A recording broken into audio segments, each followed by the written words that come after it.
Hello everyone, this is Hezekiah Chapman. I first want to start off this video by saying if you ever want to book a private reading with me, you can reach me on the links that I'm going to leave on my YouTube. There's a Facebook, you can reach me on Instagram. I'm going to have a Twitter page set up. You also can just reach me through Gmail as well. I'll have that link as well. This video today is going to be about anger and the lack of communication within the individual and also within relationships, really due to trauma. There's a lot of, broken communication these days and a lot of glorification of, I'm just going to say it, of bullshit, of how the individual should be or how the male should be or how a relationship should be. No one truly knows how a relationship should be. But what we should really know is how a relationship can be. No one thinks of how a relationship can be. They think of how they want it to be. And a lot of relationships fall. A lot of relationships are broken for that exact reason. And that reason is because soon as someone gets into an argument, dating, marriage, whatever, no one wants to talk things through. No one wants to communicate. Everyone wants to get upset. And you know what happens when people get upset?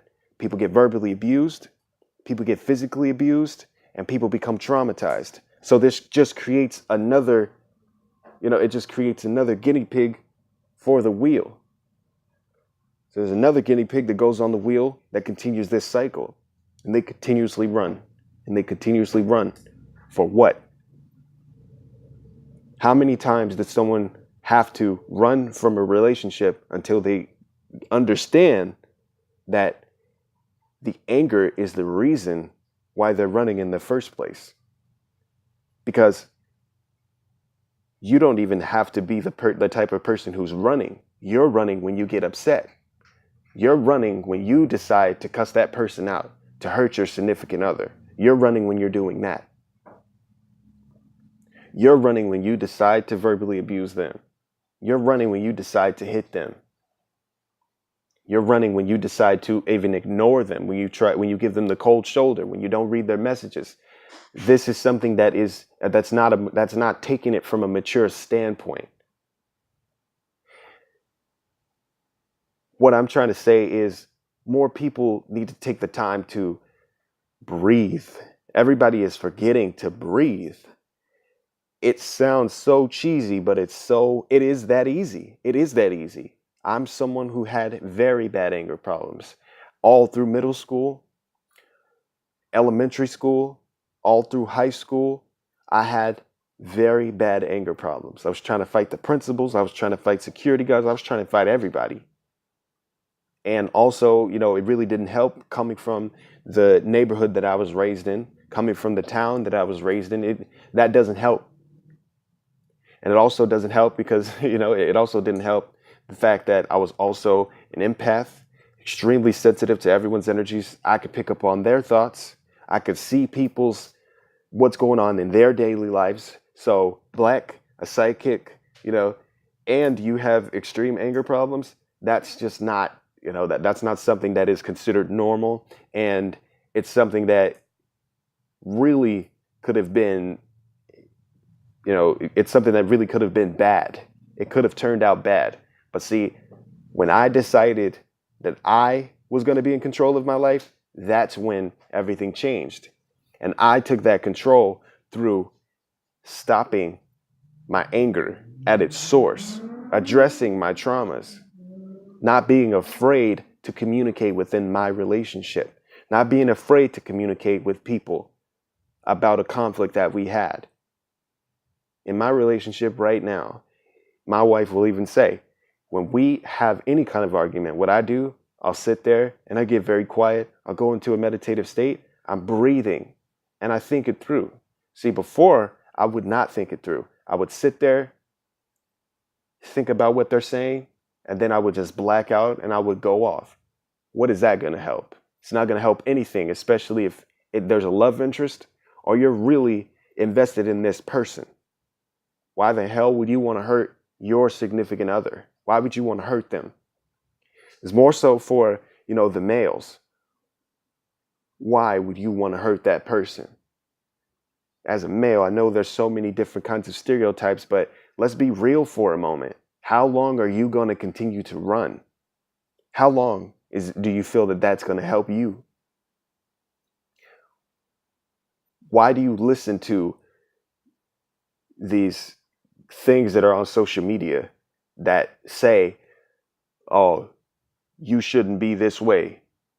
A man shouldn't talk this way. If there's anybody who ever tells you that a man should never express his emotions, or a man should never say what he has to say, or you should never really hear somebody out or listen to their perspective, that's not a positive male role model. That's somebody who's broken, leading people who are broken.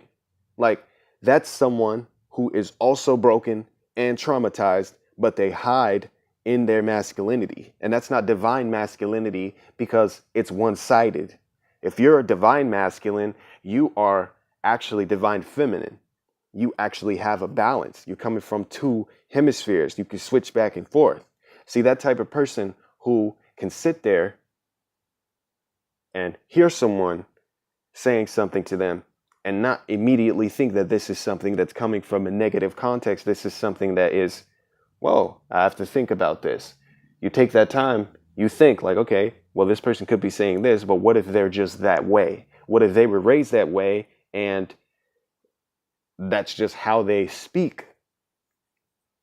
No one takes that time to think it through. But if you're thinking it through, it could really make a big difference. This makes a big difference when you breathe, when you talk it out, when you take that time to actually address what's going on, when you don't sweep those traumas under the rug, because all they're going to do is just remain within your mind. It's only going to be pushed to your subconscious mind, then it's going to be moved into your dream state. Then when it moves into your dream state, you know what's going to happen? You're having dreams about this shit. You're going to be living this. You're going to be living it, because now your dreams aren't your goals. Your dreams are your traumas. And they come into your waking life and it takes you over. And most people within this world are run by their trauma. They don't want to work on it. They don't want to talk about things. They don't want to show that side of themselves. But that's bullshit. It's time to take control of that. So if you're someone who wants to take control of that, watch this video. Watch this video if that's something that you want to be working on, because this will really help you in the end. I'm not telling anybody this stuff or putting these videos out to call anyone out, but I'm just saying that we got to do better. We have to do better. As a whole, we have to do better. The males especially, black males especially, we have to do better. You can't run into anger. You can't run with your anger. Not all the time. There's going to come a point in time where you have to address the elephant in the room. You got to understand that this stuff stems directly from you. That anger, you're the reason why you're mad. You're making yourself mad when you're listening to somebody else and you're letting them control you. Because those people, most of the people who pissed you off, they're not even mad about it. They're not even as mad as you are. They're not as heated as you are. So you need to think it through, or take the time to just breathe. Even if you feel like you can't think it through, you can still take that time to breathe. You can still close your eyes even when you're in front of that person. Turn around and let that shit go, because it's never worth it. It is never worth it. It's never worth it. It's never worth putting someone through more trauma than they have already. It's never worth re-traumatizing yourself, because that's what you're doing, because you're hiding in it. You're hiding. Let's stop hiding and let's nip this shit in the bud. Let's stop it at the source. And for those of you who don't like profanity, I apologize. This is stuff that I'm very passionate about. And I just feel that it needs to be said.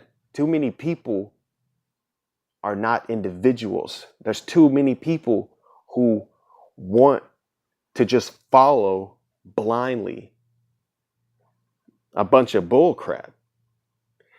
We need a lot more people who are in control of themselves, a lot more people who are going to be willing to heal those that come to them, that ask them for help.